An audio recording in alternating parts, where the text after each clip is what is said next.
Welcome everybody to this episode of Disappointment Inspired with my guest, John Grund. Let me give John the proper intro though, not just me saying this. John, thank you so much for doing this with us. And I made this cool little intro for you that I think you're gonna like. So this is the logo, the proper logo that we should have for the show. This episode of Disappointment Inspired. Our guest this week is Mindfulness Grund. We'll talk about finding peace and being mindful. When I'm around wind and water sounds, birds, I feel South Carolina, where you have lots of those things to make you feel peace and happy. So I hope you enjoyed this episode with John Grund. There we go, John. That was excellent. Were you were in South Carolina in that? I was visiting my mom in Hilton Head. I am heading there Sunday to go visit my son in Charleston. So nice. It's so peaceful, right? It is. It truly is. So much bird sounds, wind sounds, water sounds. Hello. Hi, Brittany. How are you? Good. You're saying hello to John Grund, who I self-described as a mindfulness guru. He certainly has been that for me. He's helped encourage me to get into mindfulness and meditation over the years. And he's just an awesome guy who knows a ton of stuff. So thank you for joining us. I don't know. Good morning, Brittany. Hello. So their teacher said they had an issue and they got locked out of the room for some reason, but they're logging in now. I don't know, locked out of the physical room or the the Zoom room? I don't know. Do you know, Brittany? The physical room. Oh, oh boy, the old school locked out.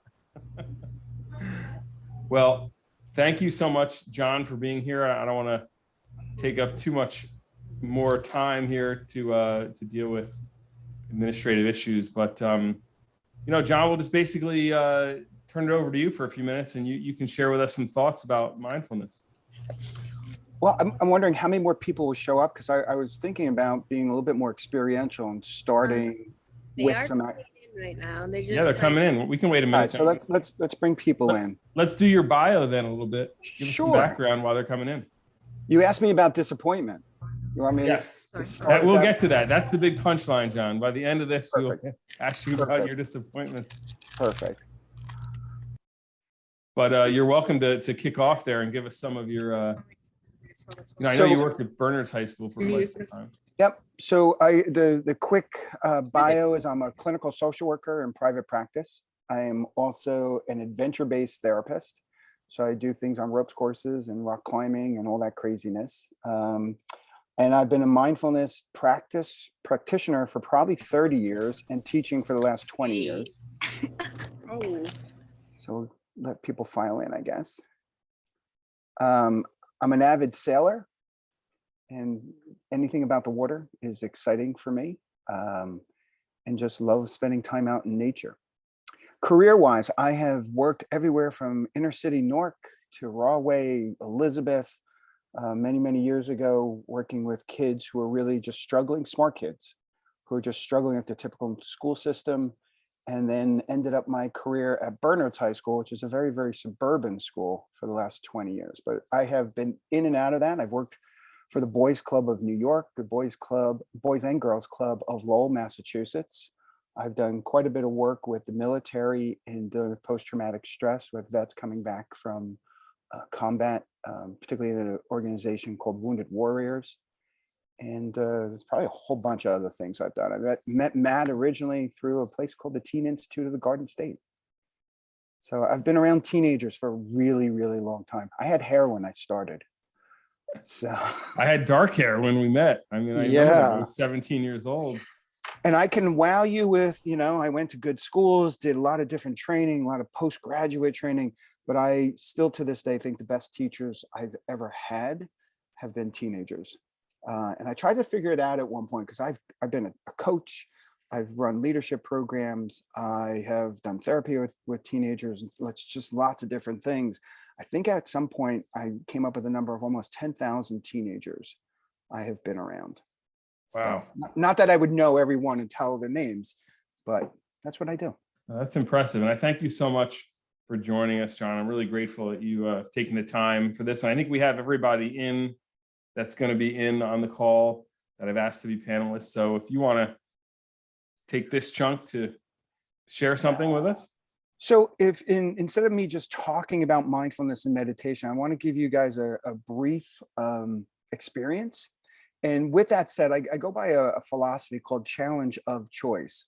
So as I go through the instructions and ask you to do some things with me, adapt them the way you want. And the typical example I'll give sometimes is if I ask you to say, if you want to close your eyes, you can close your eyes, but you don't need to do that. So feel very comfortable keeping your eyes open. And again, as I guide you through these, and I'll explain everything afterwards. So the first thing I'm going to ask you to do is if you can sit upright. And the saying with this is having both your feet on the ground. And I love, one of my teachers used to always describe it, can you sit upright but not uptight? So you want to sit upright, that you're breathing easily, but you don't want to be rigid. You put your hands in your lap. And as I guide you through this, do this in your head. Don't do this out loud, please, because people think maybe that's a little bit weird.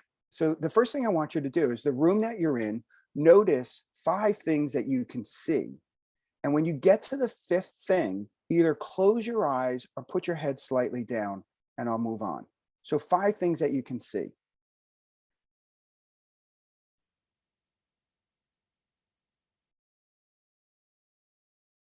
Next, notice 4 things that you can hear.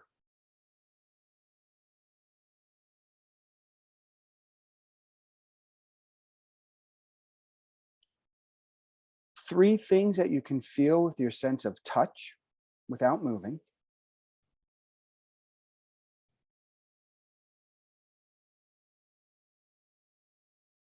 2 things that you can taste, or 2 things that you can notice about the interior of your mouth.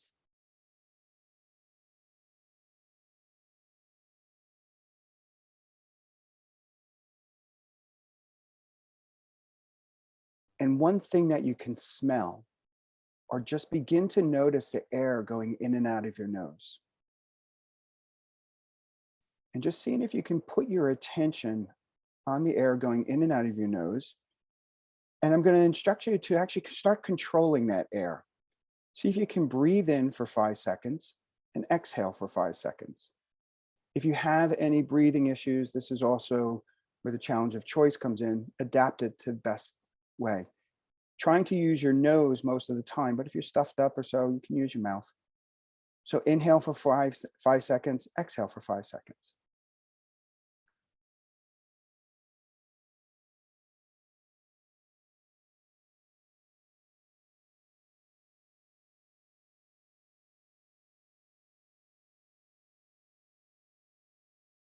Next thing is, if you feel comfortable with it, place 1 hand on your heart and 1 hand on your belly.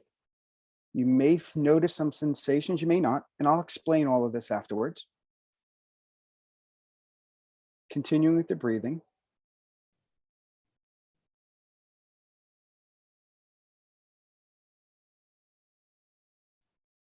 And if you're okay with the breathing, maybe extending the exhale just a little bit. So inhaling for 5, exhaling for 6, 7, maybe even 8 seconds.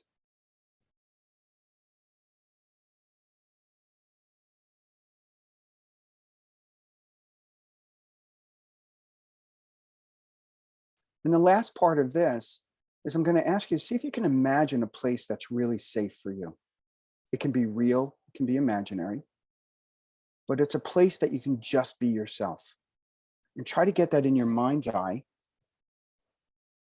And just picturing that place. And as Matt started out this recording, he was on the beach. So maybe the beach is your safe place. And if the beach is your safe place, can you hear the ocean?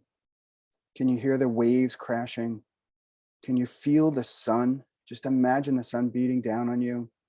Maybe smell the salt air, maybe even taste the salt air. And just trying to attach your senses to being in that place. You can be alone, you can be with a loved one, you can be with a pet, but whoever's with you has got to accept you for who you are. And let's just spend a few moments there, continuing with the breathing.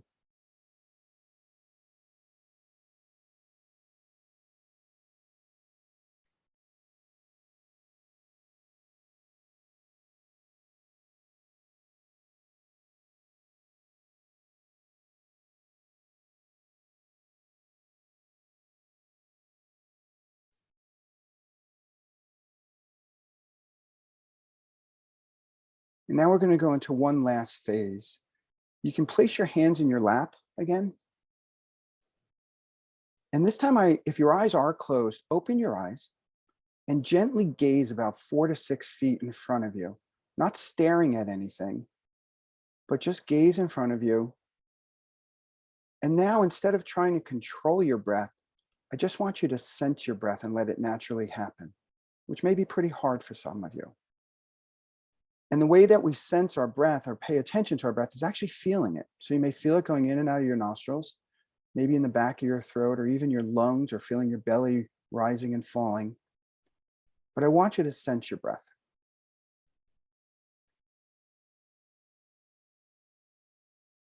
And if you're like me or so many other people, you're going to notice that your attention goes off rather quickly. So all I'm going to ask is, when your attention goes off sensing the breath, to just label it thinking, and with kindness and gentleness, bring your attention back. And you may have to do that dozens of times. So we'll spend a few moments, again, with the instructions of sitting upright, sensing your breath, really paying attention to it through our senses. And when your attention goes off, labeling it thinking, and kindly and gently bringing your attention back to the breath.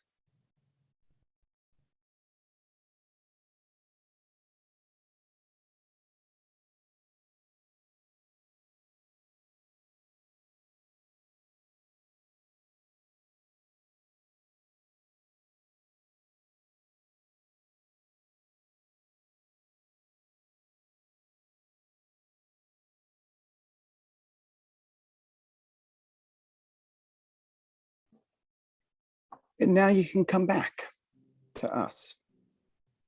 Matt, can you open this up at all, or to other people? I'm just curious if anybody wants to talk a little bit about what that was like to do that. Yeah, I'm going to ask everyone to unmute. I hope it doesn't get too loud. If it does, we'll mute the noise. But please, we'd love to hear from you, what your reaction was. Thank you for turning your screens on. It was nice. It's like meditation and yoga, like that type stuff. Yeah, it was pretty. It was pretty good. It was pretty nice meditation. Okay. Matt, you looks like you have one more person waiting to get in. Yeah, you're more mindful of me of that, John. I missed that. Yeah, there you go. There you go. Any other reactions to that? Anything that you noticed with the hands pressed on you, or any other things that you noticed about doing that? What made it nice? It did help you stay calm, like, and relaxed. It helped you stay calm? Okay. I know for me, I like the fact that we sort of pared everything down to the breath. You know, I like starting with looking around, and then what can you hear? What can you sense? What can you smell? Like it really helped to focus my mind. Excellent. And that's why it's made that way. So let me explain that. I have to tell you guys, I'm a little bit nervous talking in front of Matt, because he is this brain expert and I'm a wannabe brain expert. So he can correct me if I make things wrong, because I always want to be presenting accurate information. If we get into, I'll tell you some stories about when I was presenting in front of some really, really smart people at this place called the Wharton Business School, and how they helped me really fine tune what I was learning. So the first thing that you did, just the ability to use the senses, like Matt was saying. You hear people talk about mindfulness and meditation, about being in the present moment. The only way we can be in the present moment is through our senses. You can't, and you can think about this for a second, but you can't think about a smell. You can't think about, something. You have to smell it. You have to hear it. So that first part of us, some people will call it grounding or just becoming present. And that's our senses. I work a lot with athletes. And one of the first things I teach athletes, particularly golf players, is, can you feel your feet before you hit the ball? And it gets you out of your head and gets you focused in that present moment. Really good practice to have. So that bringing down, we're trying to get focused on the breath. The breathing that you did, the in and out, that's called a heart breath. And what that's doing is just slowing your system down. You have two systems. I don't know if Matt's done any of this with you, the sympathetic and the parasympathetic. You don't even need to know those words. One's the gas. When we're all revved up, think about this for a second. When you're nervous, when you're angry, what's your breathing do? We usually hold it or we breathe rather rapidly, right? And the parasympathetic nervous system is your brake. So by breathing slower, and as I said, the exhale, if you could make the exhale go a little bit longer, you're going to relax even more and you're going to turn that system on. The next thing with the hands placed on your heart and your belly, that I learned that in working with the military. And that is, there's a nerve that goes from your brain all the way down into your gut area called the vagus nerve, which means to wander. So it wanders all around. By activating the vagus nerve, you release a chemical in your brain called oxytocin, which relaxes you. That is a nice scientific way, and Matt could probably describe a little bit more what's actually happening there. But the really cool thing about it, it's a self-hug. And if you think about this, when you're really stressed out, it feels really good to be hugged by somebody who cares about you. They have done studies that they found that if a doctor or nurse holds your hand when you're getting a procedure done that could hurt, it will reduce your pain. If a loved one holds your hand or is touching you when you have a procedure done, it reduces your pain even more. So for some people, they don't feel this a lot with the hand on the heart and the belly, but a lot of people will feel it, and it's a self-hug, another relaxation level. And the last thing you did, this comes from my being a coach, a visualization about a safe place. How many times have you guys thought of things that are really scary, thought of things that make you really anxious, and it never happened, right? We can trick our brains. So by visualizing by a safe place, you're really trying to put yourself in that safe place. So instead of worrying about stuff that could really make you nervous, it's okay to now create a place that's safe for you. When I was working at Bernard's High School, we taught every freshman this first part of this, and they all learned how to do it with the teachers before exams. And it's a really powerful thing to do before you take tests, because it will get you zoned in, get you more access to your brain. John, right? I'm curious if the students would tell us what their safe space was. Yeah, I would love to. I would love to hear that. If people want to share, you don't have to share it. But what are some of the safe places that you guys found? What do you think, Brittany? What'd you have? Well, sometimes I mostly stay in my room, try to be alone, like just think things over. Okay, in your bedroom? Perfect. At home? Okay. How about the Allison, Aileen, and Joe group there? Where did you all go? Oh, I'm looking at the ceiling, so I don't know. Yeah, where they're at. They're muted. What's the question? Sorry. Where during the meditation, where did you go to your safe space? Mine was a beach, surfing. This week, actually. I couldn't Newport. imagine the beach for some reason. Yeah. I didn't go anywhere, just sat there and thought about nothing. Okay. Okay. How about, is it Rion? The Rion group or the K Bullock? Who wants to chime in? Tell us where you went. No, for a safe space, I don't know about that, honestly. You weren't imagining any safe space when you did the, were you here? No, I for just that? anywhere really. I don't really mind it. Okay. Probably my room. Your room would be that safe space if you envisioned it. All right. And that's one of the reasons I also say imaginary, because there are a lot of people that I work with over the years who, just because of the places they live, they don't have real safe places. And so again, it's kind of this little trick with your brain, because we worry about a lot of things. It's a little bit of an antidote to worrying, to trying to find safe places. So John, how would students watching incorporate this or part of this maybe into their life? How would you recommend?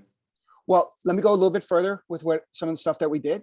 Sure. Because we end a little bit different. And the last thing, just about the visualization, the original study I read about this was where basketball players, college level basketball players, who are all equal level players, were doing foul shots.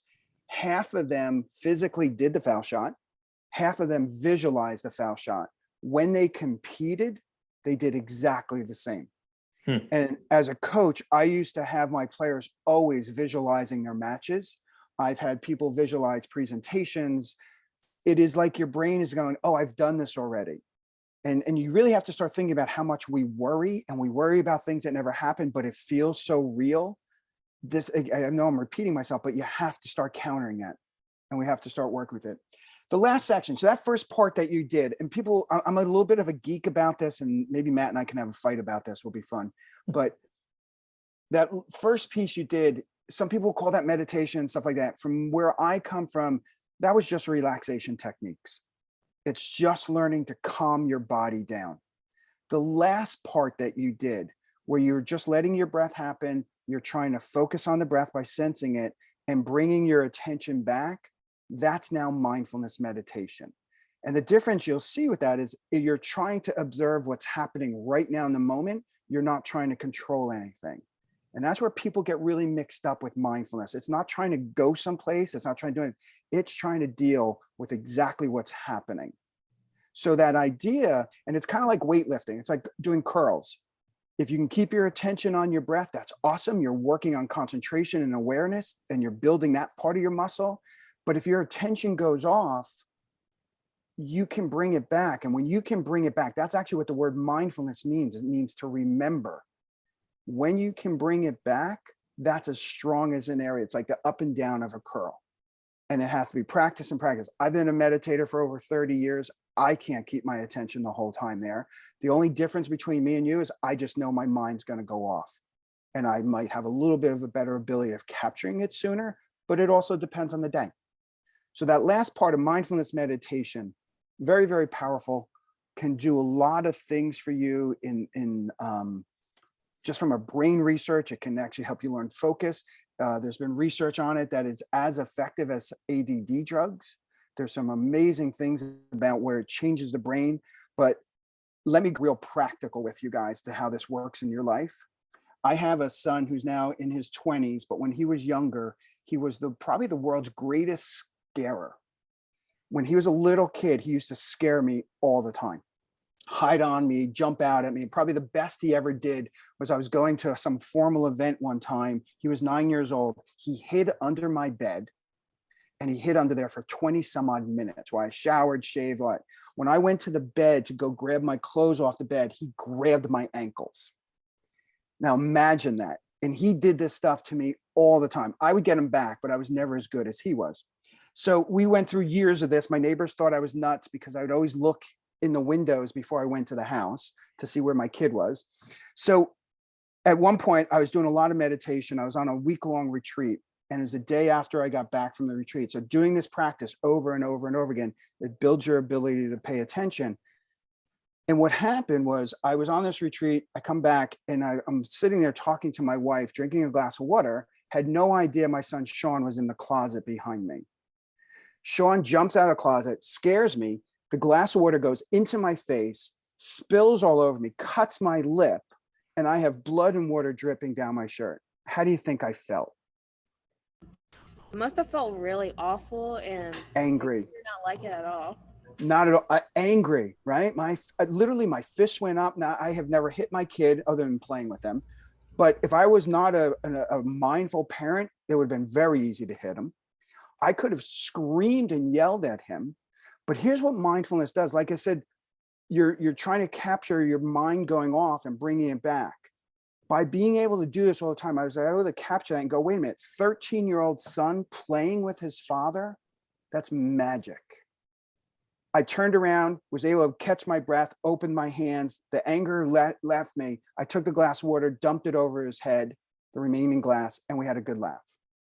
So that's where it comes in really practically. And I can give you tons of stories of myself where there are times I didn't react to something. Instead, I responded and I took my time. And I've had tons of clients who have reported that about not exploding on people, not overreacting, just really capturing it. So if we have a few moments, I can show you how this works. We're good, Matt, Yeah. time-wise? Yeah, absolutely. Go ahead. All right, for you guys as a group, for the next 10 seconds, don't have a thought. Ready, get set, go.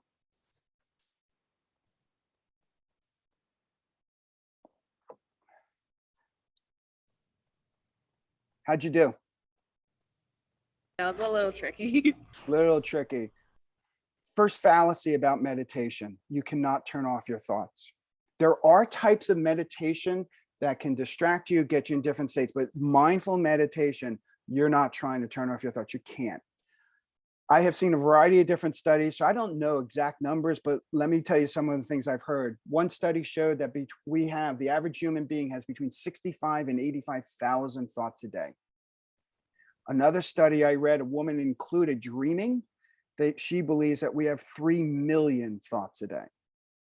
And if you really can sit there and try to watch your thoughts, you start to realize they come from all over the place, thousands of them. So here's a real weird thing. Matt's been in school for a really long time. I've been in school for a long time. You guys are in school. What is a thought? How do you know you didn't have thoughts? Anybody know what a thought is? I think it's like you're thinking about something and you just get distracted easily. But Brittany, how do you know you're thinking? Like, I don't know. Right? Isn't that weird? I mean, school is all about thinking. How many times you've been told, like, think about this, whatever. But nobody really explains thinking. Matt, To me, John, it represents the voice in your head that's producing some content. That's as far as I can go with that. Perfect. We all have a voice in our head, right? Everybody agree to that? When I used to first teach this, I always used to think about a voice. But if you really think about this, we have multiple voices. Mom's in there, dad's in there, friends. It's a crowded place, right? And there's even a new type of therapy now that's out there called internal family systems that actually starts to look at and work with these different voices. So everybody agrees you have a voice, right? I was working with a bunch of artists. I work a lot with musicians. I am not a musician. We also have sounds and we also have images. They can be in there, but mostly it's a voice. Does everybody agree with that? Imagine for a moment if you had a real live person talking to you like your brain talks to you all day long. A person was following right next to you, talking 65 to 85,000 times to you all day long. What would that be like? Brittany's face showed it the best right there. Seriously, what would that, go ahead. Like nonstop talking, like mostly to yourself. Yeah, it doesn't shut up. And if it was a real life person, imagine it's a real life person, like how annoying would that be? Yeah, it would be very annoying. I would just walk away. If you could, but you can't walk away because it's in your head. Yep. So now take that voice in your head that's chattering all day long. If your voice is anything like my voice, a lot of times it's really negative. A lot of times it's negative on the outside of the world, judging things, but it also, there's that other voice that they call the inner critic that just really is not nice to ourselves. Is that fair to people to understand that? That part of us comes from a part of the brain called the negativity bias. And all you need to understand with that is the negativity bias gets into this idea is our brain, our mind, whatever you want to call this, it's trying to protect us. So we go negative first. So like if we were walking in the woods and you hear a twig snap, you don't think fuzzy little squirrel, you think I'm going to get attacked. But I haven't been attacked where I live, and I actually live near bears and they don't attack, they don't come near us. It's not a big deal. But that negative voice in us, and I always tell people, and when I work with people in counseling, you would never talk to your best friend the way you talk to yourself when we get really critical. And so we have to work on that a lot. All right. Now, here, last thing about your voice in your head for a second, or two last things about your voice. Imagine if it was attached to a loudspeaker. And when you walk through school, everybody heard every single thought you have. How embarrassing. We're bizarre. We judge people. We make up really weird things in our head. So we just understand that's just part of human nature. So here's the last question about the voice, though. If we all agree there's a voice in your head, who's listening? You? But what is that? Like, it's mostly just talking to yourself. So we get into this really intense conversation about this thing called consciousness, which is, we don't have nearly enough time, and I don't understand it enough to really dive into. I don't think anybody does. But if you start to look at, and here's where this mindfulness meditation comes in, if you can step back from that and listen to the voices in your head, that part of you isn't engaged emotionally. It's not reacting. When I was able to do that with my son, Sean, when he dumped on it, I was able to step back and watch my thoughts and my feelings rather than react to them. So that's that part of us. And that part of us is always calm. That's what meditation's trying to get to. Nothing magical, nothing. It's just trying to learn to become more and more the observer rather than reacting. Making sense to people. Yeah, and it's sparking off so many thoughts, John, because we did a whole session and the students were there for the stand-up comedy episode. And a lot of producing funny material is about tapping in to those thoughts, that voice in your head that may produce negative thoughts. And we talked about that. Those can be the funniest, actually, those negative thoughts, and just kind of being okay releasing it out to the world, because normally we keep them inside. Yep. And trusting yourself that what you're going to say isn't going to be so horrible that people are going to shun you. But it's that process of kind of unleashing it. And I think it's interesting that with meditation, you're being aware of it. You're just being in tune with it. Because I think some of the best comedians, honestly, are those who are really in tune with what their brain is producing. Absolutely. So let me cover one last area, and then if we can open this up to questions. Yeah. So we did thoughts. How do you guys know you have a feeling? We'll call it a feeling at this point. How do you know you have feelings? Anybody else want to chime in? Rian's group there, you want to share how you know that you're having a feeling? Maybe Allison, Aileen, and Joe group.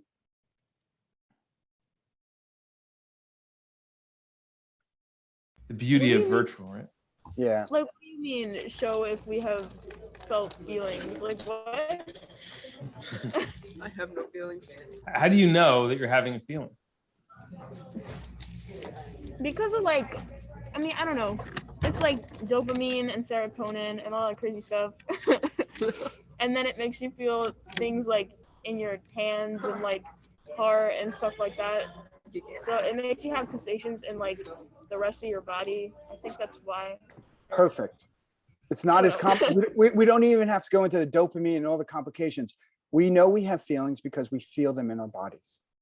How many of you have seen the movie Inside Out? Have you seen that? That movie is so accurate to what goes on in our brain, and it was influenced, and the people who consulted to are some of the top brain people in the world. If you really start to look at that movie, we have sensations in our bodies. And then in that movie, they're calling them emotions. And then we start to think about them when now we have feelings. We put words on it. So I might feel a tightness in my stomach, and that could be seen as fear or anger, or, we start to interpret that depending on the situation. So feelings, we feel them, and that's pretty straightforward and simple. And they're all made for us to be survival. So around survival, we have fear because it keeps us away from things. We have the anger because that can protect us. So we start looking at all our emotions. All it's trying to do is protect us and keep us going, right? So there we have thoughts and feelings. So here we go. Let's say you all get to know me really, really well, or Matt. You know Matt much better than I do. So we'll do Matt for a second. Let's say you see Matt walking down the street. You're on the opposite side of the street, and I know he's a really nice guy. You're very excited to see he's a famous person now. And you all see Matt, and you wave to Matt, and you wave, and you're just so excited to see Matt. You're screaming his name out, and Matt keeps his head down and just keeps walking and never acknowledges you. What's the first thought and feeling you have?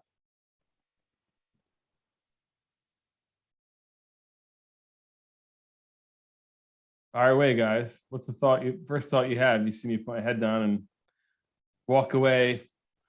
You're at SciPec Center in between those buildings. You waving to me, and I just turn and go the other direction. What do you think?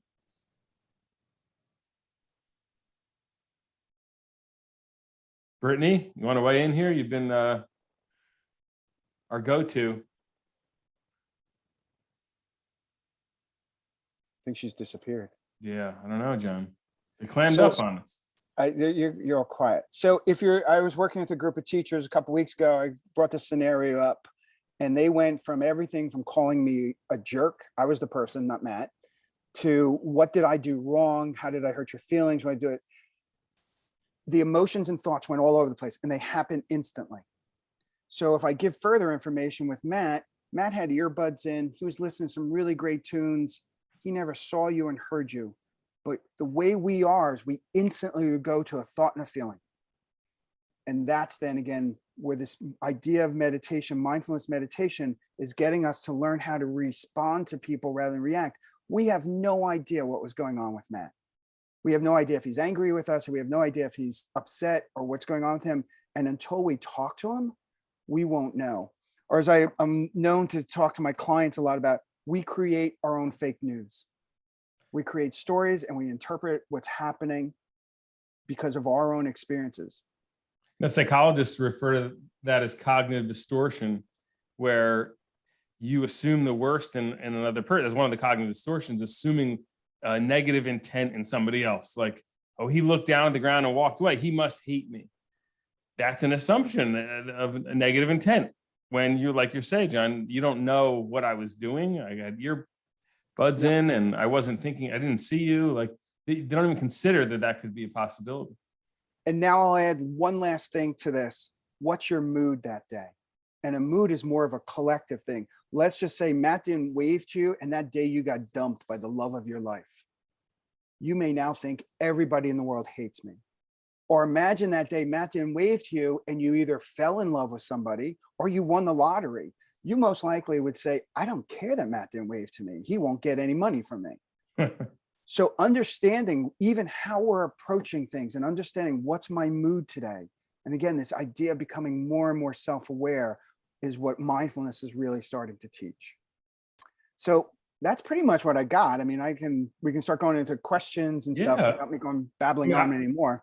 I'd love to ask you, is this something that you recommend we practice every day, or is this just part of the way we should think going forward, being more aware of our thoughts? How should we use this technique that you shared with us? Yes. How's that? So there's the idea of a formal practice where it's like going out and going to the gym and working out. So sitting, they've done studies, the magic number right now in some of the studies, they're showing 12 minutes a day of just doing that mindfulness, focusing on the breath, bringing your attention back, will start to change the brain. That's where they're seeing the effects after 12 minutes. When I teach people this, I sit there going, one of the best ways I love teaching people is, you know what, today just do a minute, tomorrow do 2 minutes, the next day do 3 minutes. By the end of a month, you're doing 30 minutes a day. So that gets pretty wild. I think most people, I really, when I start to work with them, 20 minutes is a good number to reach for the formal practice. Informal practice and trying to bring this into your life every day is try to go back to the senses again. So there's an old classic saying is, when you wash the dishes, just wash the dishes. So can you actually feel the water on your hands? Can you hear the water? Can you smell the soap? And doing activities, even like eating. Eating's a great one. That when you eat, can you actually smell your food? Can you taste it and be really slow, rather than what I have done in the past, just shoveling food in my mouth, never even really tasting it. So I think you can have the formal practices of doing something like every day and trying to sit and do the practice we did before. And the informals is, can I just be more aware? I'm known also when I work with groups of people, asking them, I'll stop in the middle of something saying, where are you right now? And just catching like, wait a minute, I'm thinking about my wife, I'm thinking about my kids. Oh, wait, I'm actually in this moment right now. And that's a really good way to start bringing yourself back. John, what do you recommend with regards to these things?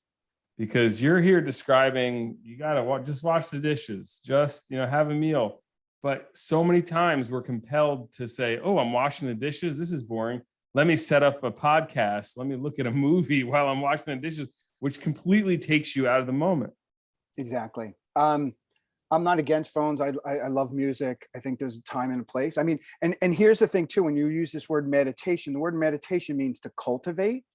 So you can be meditating with music if you're focusing just on really hearing the music, not just letting it be in the background. That's where the change comes, where you start to really focus more. Our phones, I highly recommend everybody, if you haven't seen it, watch the movie Social Dilemma. And it gets into this idea how these phones are programmed to take our attention away and distract us. And we have to keep on working on it. Most, like when you go on long-term meditation retreats, you give up your phone for long periods of time. And the interesting research now they're showing is the longer we can stay off this media, our attention starts coming back better and better. your generation compared to mine right now, your ability to pay attention is so much worse because we have these phones and we have different things. So, but they say it's very easily reversible just by spending time off social media. So I'm a big fan. I bring a lot of kids out into the woods to sit out in the woods or in nature where you can really just hear things and see things and feel things and smell things. It's really good for us. There is in Japan, people have been so stressed out. There's a thing called karoshi, where people have literally died from overworking. And one of the treatments for karoshi and not overworking, they call it forest bathing, where they just bring people into the woods. And there's all this science and all this stuff about that really helps people. So these phones, as much as they're distracting and they're fun and entertaining, they're hurting our ability to pay attention. So that's great, John. I'm curious, the students, you have any questions? This is a good segment here, next few minutes to fire away with any questions you have. And then I'll ask John my big question about how disappointment inspired his passion for mindfulness meditation. But go ahead, students. What do you have? I don't think I have any questions yet. oh, come on, No? it's gotta be something. Yeah, right. Let me ask you this, Brittany. Do you think Will Smith would have behaved differently had he been a meditator every day? And how would he have been different if he had practiced this exercise? I don't know how to Would he have slapped Chris Rock if he had met? I don't think he would. I really don't. I think he would have waited, won his award, and then expressed himself. Right, as John said, he would have responded rather than reacted to it. What do you think? I guess like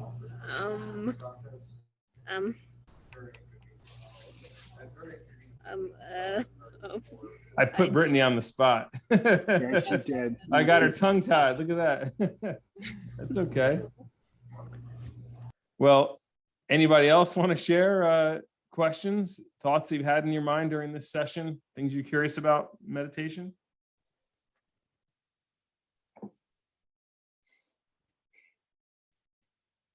We got a quiet group today, John. I don't know what it is. Maybe it's Are they always this quiet, or is it me? Or just maybe they're in a Zen state that, like, they're just chilled. Yeah, it's been different each time. I think we've been chattier with the questions, but mostly I'm the one talking. Brittany is very helpful in that way. But how about the Allison, Aileen, and Joe group? You've chimed in too. Any questions in your group there?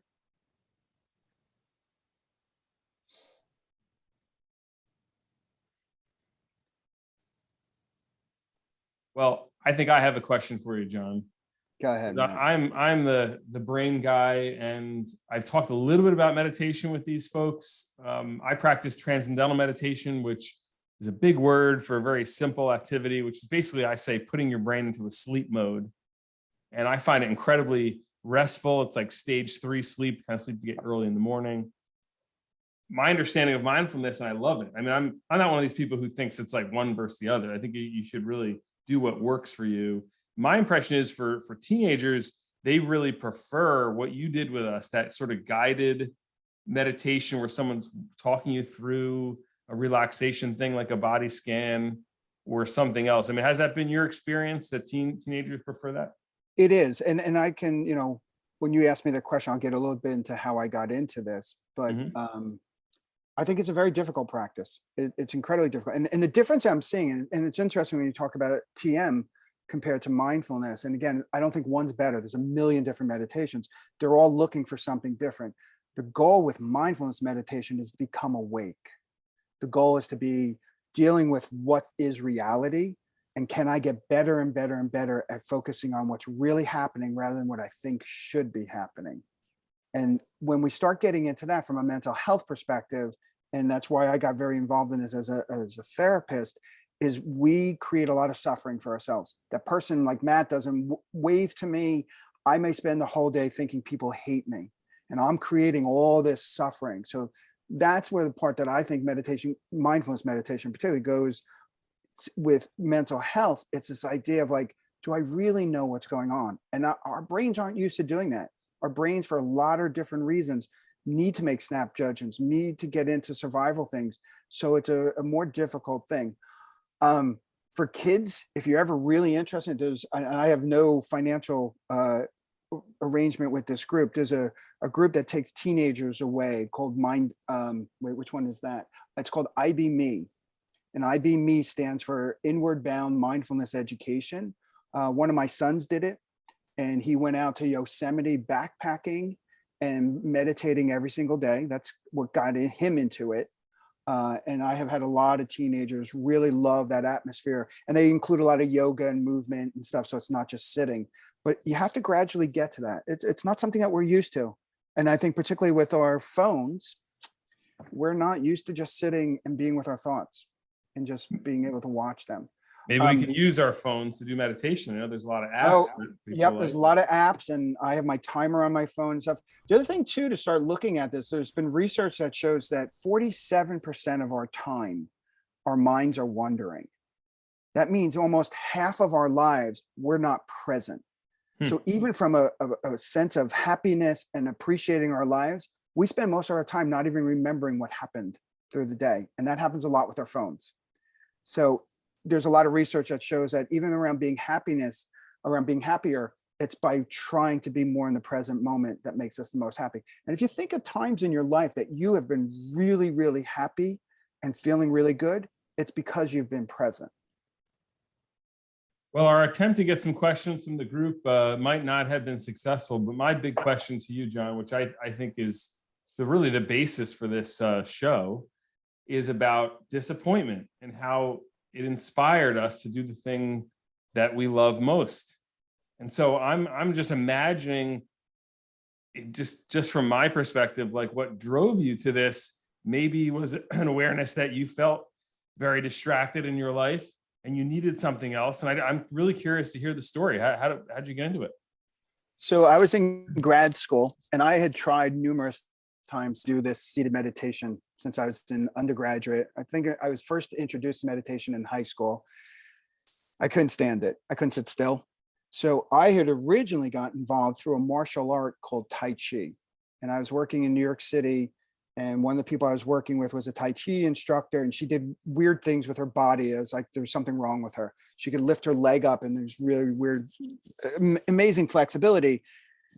But Tai Chi is considered moving meditation, and it's done very slowly. And if you've seen people, most of the time Tai Chi, you see older people outside moving very slowly, but it's very, very precise. And that is a moving meditation where you're really focused on your sensations the whole time. I wanted to learn how to sit still. I was an anxious person. I was all over the place. My attention was all over. And I wanted to learn, how do you get calmer? And I couldn't just sit still. How do you be more focused? How do you, particularly becoming a therapist, how do you listen to people better?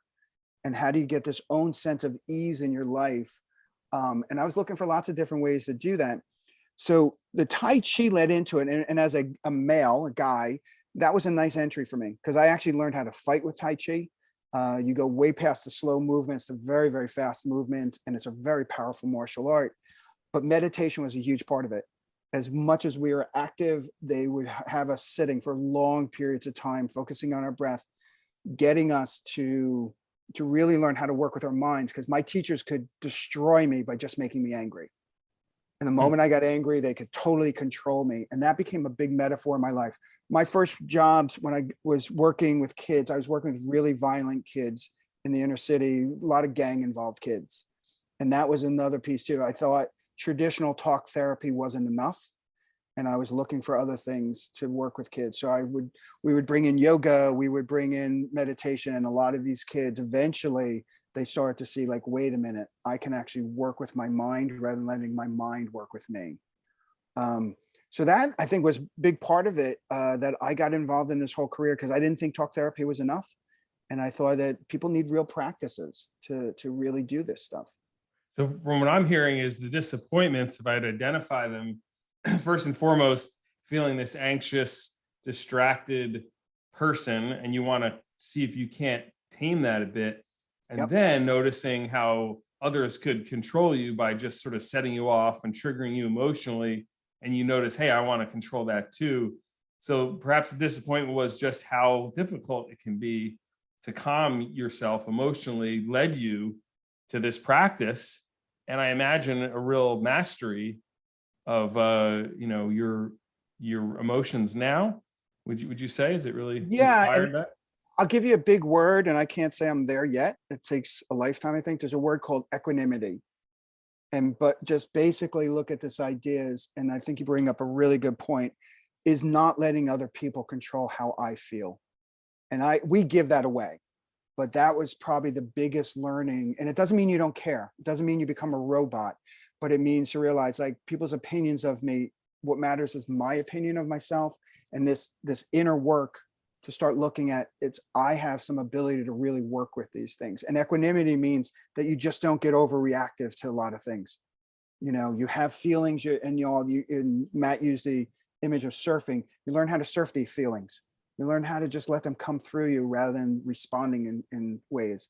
So that disappointment of how other people, I think I would let them hurt me too much or get me angry and stuff. And I wanted to take that control back. So No, I think that's a beautiful thing to, ultimately be inspired by that disappointment rather than constantly just blame someone else. You looked inward. Yeah. You said, what can I do to work on this, rather than, can you believe this guy, what he said to me? People go throughout entire lifetimes constantly externalizing, right? Well, it wasn't me that did it. It was this person. They shouldn't have said that. They shouldn't have looked at me like that. You at some point said, no, this is coming from here. I'm the only one that can control this. I can't control what's happening outside, what jerk says what to me on the street, but I can control how I respond to it. So one of the other things, and you guys don't do this at your point in your life, but one of the craziest things I've done is I've done 10 days in silence. And when you go on a silent retreat for 10 days, it means no music, no reading, no writing, even to the point, no eye contact with other people. And you meditate with a whole bunch of meditation in different ways, seated meditation, walking meditation. We do yoga. We have a lecture at night, and you do this for 10 days straight. And people think I'm insane for doing this, right? I was so insane to do it that there was over 200 people in this workshop that I did, and there was a waiting list to get in. And the best way I can describe it is, if you can't be comfortable being with yourself, then nobody can. And that's the biggest takeaway that I've gotten from doing. And I now sit in silent retreats every year, not the 10 days, but I've done that more and more because it's learning I can be just really good with who I am and not rely on everybody else's opinions. And that has become very powerful. So John, one thing that we share, and I know through our conversations over the years, is having a family who can be described as very type A. I know my father, my brother, my mother, and I think you have family members too. And the one thing I find so difficult to be around people like that is that they are constantly trying to measure you. I call it the resume review. Like, you're always sort of like under the magnifying glass to see, like, well, what are you doing today? I have a joke in my book, basically, like, if you ask my dad, do you think Matt's successful? He would say, well, I don't know. The jury's still out. We got to see what he's doing this week. Like, it was like a week to week thing. And so you never felt totally comfortable around them. I still sometimes don't, because it's like this constant questioning. And so when you find yourself in the presence of people like that, I mean, how do you use your techniques to deal with it? I think part of it is going back to the actual practice of mindfulness, where realizing my mind's going off, making up stories, and I need to come back. I don't know what the truth is. One of the things I ask all the time in my own head is, or say a statement all the time, I don't know. I don't know how that person is until they talk to me. And if they're judging me, that's on them. That's not on me to judge. I feel satisfied. So I think it's hard. I mean, I'm not going to say I don't ever get tied up with it. Depending on who you're around and your history with them, they can plug into some things. One of my teachers used to say all the time, you can go away on retreats and you can do all this stuff and become enlightened, and then go back to your family and see what happens. And so families plug into a lot of things with us. So I think it's harder work that you start to realize that, and then realize that that's what they know. And a lot of times they don't even mean to hurt you with it, but that's their way of being. And you just learn, this is how I am. I love the saying that we are human beings, not human doings. Interesting. So we get to be. That's not Yeah. about what we do. One of the things that I do in that situation, because I'm similarly have people around me, they're so type A. I turn to asking questions of them. Yeah, great. You're putting me on the spot, so I say, well, why is that important? Or what are you really trying to say? It's tough though. It takes a presence of mind not to take the bait and start defending yourself and explaining yourself, but rather just, why are you asking me this, right? If you can do that successfully, I think you'll feel very in control in that moment rather than on the defensive. So just a tip for anybody watching who find themselves in the presence of someone like that. Or a different way to switch it, because I've done that too, Matt, is I have gone, I don't have tattoos. I'd like to tattoo this on my arm saying, can I understand it rather than judge it? I'm very sorry for interrupting, but it is almost time for us to go, and we might need to wrap this up like really quickly. Thank you, Brittany. Thanks for the heads up. I Thank you, did see it Brittany. was 11:45, and I Thank first want to thank John Grund for his thoughtful, kind discussion. I hope the students really enjoyed it. And Brittany, thank you for sharing with us as you always do You're very every week, welcome. and for giving us a tour of Mercer County Tech's. I think that's the cafeteria there. I'm not really sure, but I think John Grund, you continue to be my guru around mindfulness, John, because you have thought about this much more than I have, and you practice for longer. And I really learn every time I'm around you. I learn something new, and I'm so appreciative of your encouragement of me getting into meditation so many years ago. And you were very persistent, and without that, I never would have tried it. And it's been life-changing. It has saved my life, and I'm not even kidding when I say that. Thank you. Thank you very much. How can we find you, John? Any place that students could go to look up your work? Or The only thing you can look up right now is website Full Value Communities, where I'm working with full school systems and corporations and stuff to try to bring this stuff in. So that's all I've got right now. And you're a counselor who you see I am a taking new counselor. clients? No, Or? right now, unfortunately, I can't accept anybody new. It's been really bad with COVID. People have been having a really hard time. Yeah. Well, good luck in staying Thank you. mindful and enjoying this beautiful spring weather we're having here. You too. Thanks so much. We'll talk soon, John. Take care. Bye-bye. Take care. Okay, I really have to go now. Thanks, Bye. Brittany. Bye, Brittany. Bye.